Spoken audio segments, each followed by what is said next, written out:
અમદાવાદમાં કોંગ્રેસની વર્કિંગ કમિટીની બેઠકને લઈ તૈયારીઓ કરવામાં આવી રહી છે અને આ અંગે અહેમદ પટેલે સિનિયર નેતાઓ સાથે ચર્ચા કરી.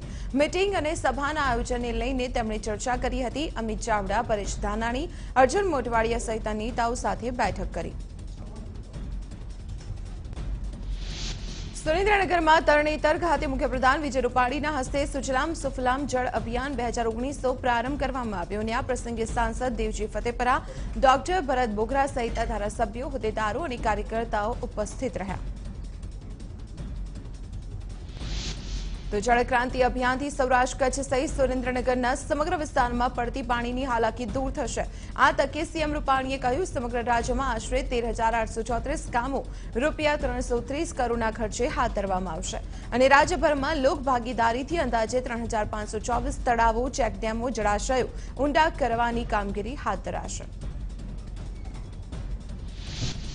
ગીર સોમનાથમાં ત્રિદિવસીય દ્વાદશ જ્યોતિર્લિંગ મહોત્સવનો પ્રારંભ કરાયો છે. ટ્રસ્ટ અધ્યક્ષ કેશુ પટેલે સ્વામી આધ્યાત્માનંદના હસ્તે પૂજા કરી. સીએમ રૂપાણીનું પણ આ પ્રસંગે હાજર રહ્યા. ભાજપના કાર્યકર્તાઓ અને સોમનાથ ટ્રસ્ટ દ્વારા તેમનું સ્વાગત કરવામાં આવ્યું.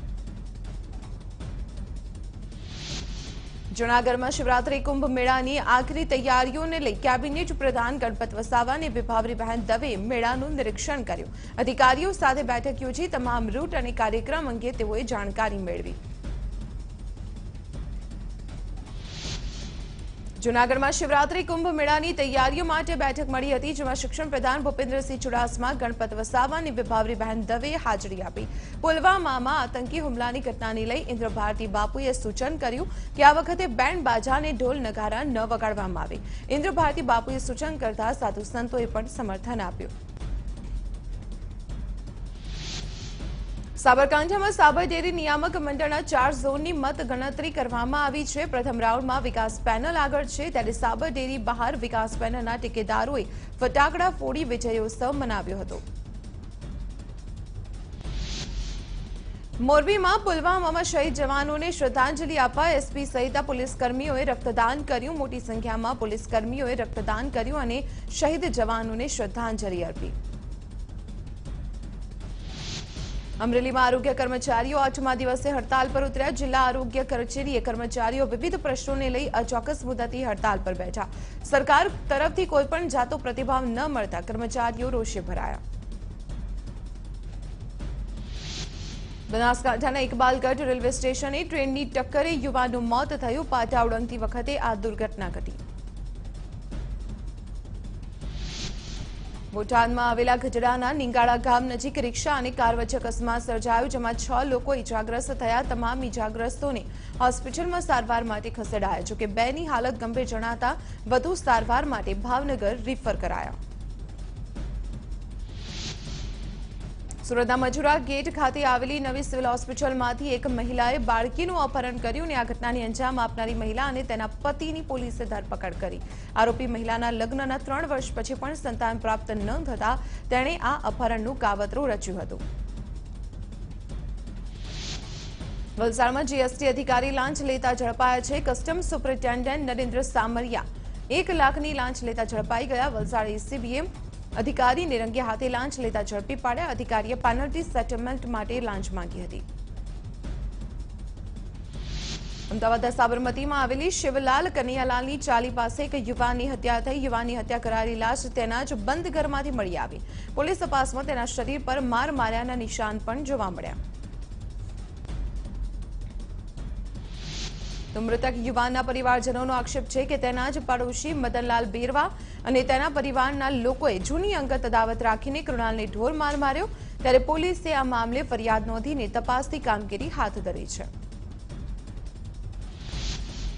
સુરતમાં ક્રિકેટ મુદ્દે 2 જૂથ વચ્ચે થયેલી અથડામણના સીસીટીવી દ્રશ્યો સામે આવ્યા છે. ઉધના વિસ્તારમાં ક્રિકેટ રમવા મુદ્દે 2 જૂથ વચ્ચે ઝઘડો થતા પથ્થરમારામાં 4 થી 5 વ્યક્તિઓ ઇજાગ્રસ્ત થયા.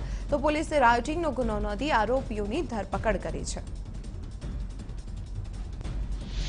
છોટાઉદેપુરમાં 2 દિવસ પહેલા જ પાવી જેતપુરના સેલવા ગામ નજીકથી પગના નખ કાઢી લીધેલી હાલતમાં દીપડાનો મૃતદેહ મળી આવ્યો. બીજી બાજુ ગત મહિને એક દીપડો જાપ ગામમાંથી પણ મળી આવ્યો હતો. આ બંને બાબતે ધ્યાનમાં રાખી વન વિભાગે આદિવાસી લોકોમાં પણ શિબિરના માધ્યમથી જાગૃતિ લાવવાનો પ્રયત્ન કર્યો. અમદાવાદમાં મેચોડી કામગીરીમાં દખલગીરી કરનાર શખ્સ સામે અમરાઈવાડી પોલીસ મથકમાં ગુનો નોંધાયો છે। સ્વસ્તિક 4 રસ્તા પાસે મેચોડી કામગીરી દરમિયાન ડીજી જનરેટર મૂકવા માટે રૂમ બનાવવાનું ચણતર ચાલુ હતું। તે જ દરમિયાન એક સ્થાનિકે ચણેલી દિવાલ તોડી નાખી।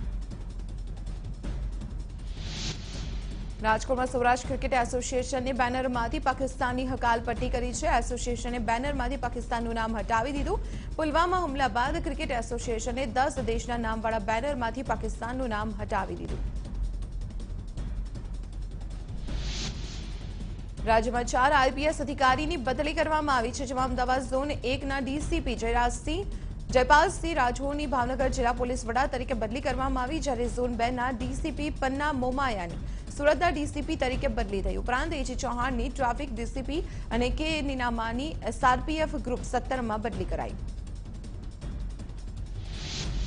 ગીર સોમનાથની લોકલ ક્રાઇમ બ્રાન્ચમાં ફરજ બજાવતા ભૂપેન્દ્રસિંહ ચાવડાને 2 એવોર્ડથી સન્માનિત કરવામાં આવ્યા। ડિજિટલ ડિસ્પ્લેની શોધ બદલ તેમને નવાજવામાં આવ્યા।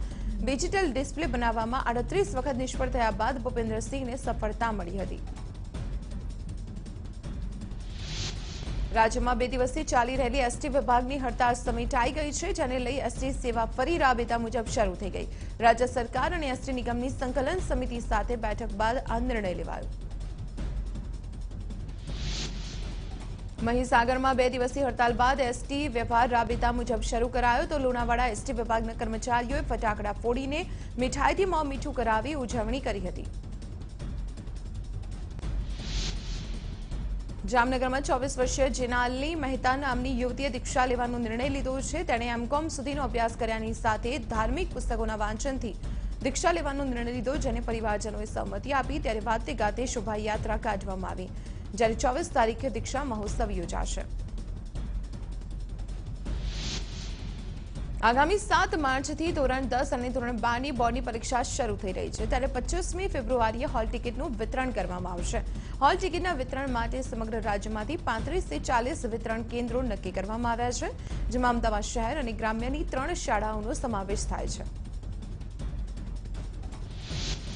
પુલવામામાં હુમલાના શહીદોના પરિવારજનોને સહાય અર્થે અમદાવાદના વિરમગામમાં ડાયરાનું આયોજન કરવામાં આવ્યું હતું, જેમાં નોટોનો વરસાદ થયો। ભાજપના પ્રદેશ પ્રમુખ જીતુ વાઘાણીએ ડાયરાનું આયોજન કર્યું હતું। લોકગાયક કીર્તિદાન ગઢવી અને માયાભાઈ આહિરે ડાયરામાં રમઝટ બોલાવી હતી।